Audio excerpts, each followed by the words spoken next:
would say it's total aural, A-U-R-A-L, aural experience for people. The power, the speed, the adrenaline, the lights, the musicianship, the fans singing every solo, every song. It's a full-on sensory assault.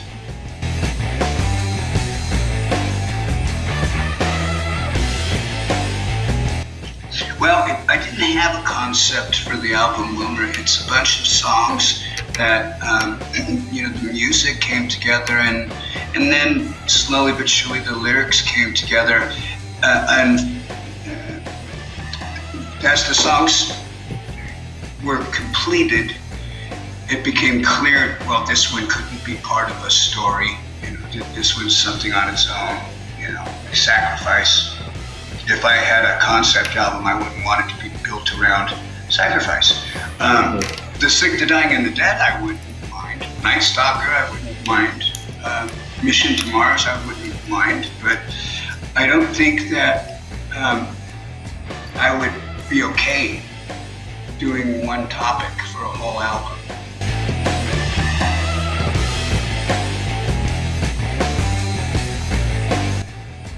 Well, it's up there. If it isn't, it's close.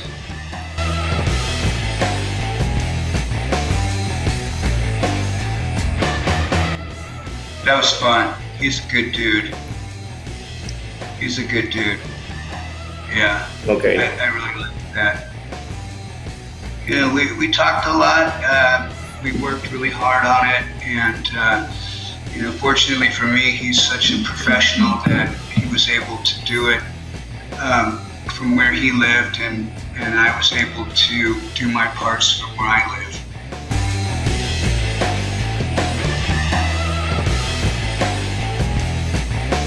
Well, the Sammy Hagar song was easy to explain because I grew up listening to rock bands before I got into metal, and one of the bands that I liked was a band called Montrose. The singer's name was Sammy Hagar. Mm-hmm. And Sammy left Montrose and went solo. And the band I was in before Metallica, I played a Montrose song and a Sammy Hagar song. I was that impressed with Sammy. I did Rock Candy, I think was one of the songs, and the other one was Rock the Nation. Bad Motor Scooter was another one. And then after Sammy left Montrose and went solo, we did the song This Planet's on Fire. And when the opportunity came that we would finally get to record it, because I always wanted to record it, it just never happened. I talked to Sammy and asked him if he wanted to help me, and he goes, man, this is one of our biggest songs over in Europe, and it never got, handled properly. And I said, well, I'm so glad, Sammy, that I get to help people see how great the song is, because I love it. I think it's a great song. And the Police Truck song, it's about police brutality, and Jello Biafra has a very clever way of telling stories. So, you laugh at some of the songs, even though the subject is really sad.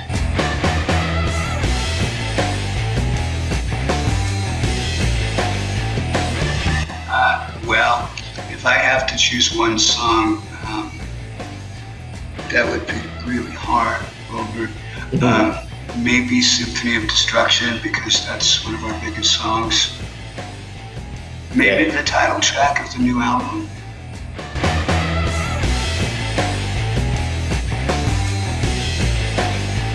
I don't really know too much about a lot of the stuff that goes on in the various countries down there, and I don't claim to. I am a guest in your countries, and I love being able to come, and just the fact that someone would be excited enough to want to show me their country, that's great. I love that. And I get to experience great fellowship with people. I get to have great meals. I get to experience different types of wines and alcohol. Some of it's great, some of it's crap. I had something one time, I won't tell you where it's from, but I thought I was going to go blind.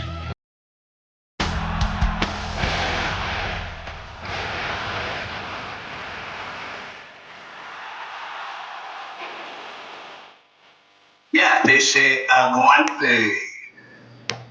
And the very first time they did that, we had come down to Argentina. We only had one show that we had booked, and it sold out. And they asked, "Would you want to play another night there?" And I said, "Sure." And we got up on stage, and we're getting ready to play, and people were buying tickets for the next night. We started Symphony of Destruction, and they started singing right away. Megadeth. Yeah. Megadeth. Aguante Megadeth. And I looked at him and I thought, amazing. Dude. I was kind of mad, Wilmer, because I thought, you're interrupting the song, man. I didn't know what they were doing. It was a great compliment. And, my Espanol was very good at the time, so I couldn't have understood it very well anyway. But then it started happening.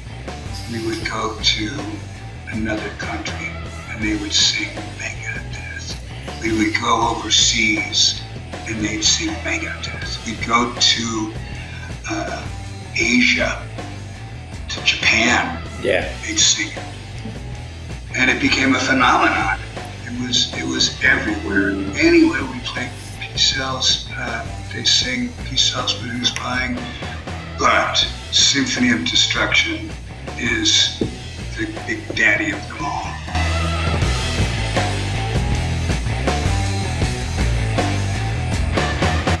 Well, I think as long as people make good records, there's nothing to worry about. I went through a period in the 90s when a lot of musicians tried to jump into the metal community and say they were metal players, and they weren't really. They were just kind of normal players, and you could tell, and it really hurt our community. But,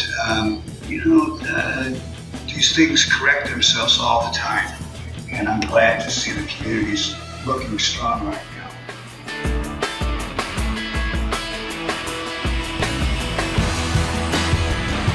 Well, we haven't picked a set list yet. We've got about 30 songs that Timu knows, and we're trying to decide what we're going to do. I know that in some of the countries where we're doing 2 shows, the set list is going to be almost completely different.